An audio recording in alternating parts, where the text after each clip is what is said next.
బుర్రబామ్మ గాలి వేసుకుంటే పెద్ద అయిపోద్ది. నువ్వేనమ్మా నువ్వే సరిగా వేసేస్తుందమ్మా.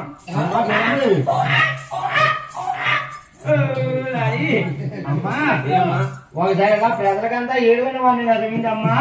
దాసి పుట్టిన అమ్మటిన పెదలకు చూపించమంటే తల్లి పుట్టిన అమ్మటిన బొడ్డు కోసి తానం చేయించి అప్పుడు నలుగురు చూపించుకుంటారు కానీ బొడ్డు కోయి కంట తానం చేయించకుండా నలుగురు చూపించమంటే బొడ్డు పోయాలా? బొడ్డు పండా కోడి మా చేత కదమ్మా. బొడ్డు కొయ్యడు వస్తేనే కొయ్యండి అమ్మా. కొయ్యడు రాపుతో కొయ్యదు తల్లి. ఈ అంటే ఏం చెప్తామ్మా, ఇలాగే మా పెద్ద అబ్బాయి గవర్నమెంట్ హాస్పిటల్ పుట్టాడమ్మా, కాకినాడ పెద్ద హాస్పిటల్. నా కుమార్తె ఇలా పుట్టగానే ఆ నర్సు కంట పెళ్లి రోజు అంట ఆచిపోయిపోద్ది అనేసి పెళ్లి రోజుకి బొడ్డు కోయి కంట ఇంటికి వెళ్ళిపోయిందమ్మా. ఇంటికి వెళ్ళిపోతే కుమార్తె బొడ్డు కోసిపోయి ఎవరు లేరమ్మా. ఎవరు లేకపోతే నన్ను చూడటానికి మా పెద్దకూరు వచ్చిందమ్మా. పెద్దకూరు వచ్చి ఏమని తెచ్చా, అమ్మ కుర్రోడు పుట్టి 2 గంటలు అవుతున్నట్టుకుంది, బొడ్డు కోయలేదు ఏం కోయలేదు, ఎవరో లేరేటే అన్నారు.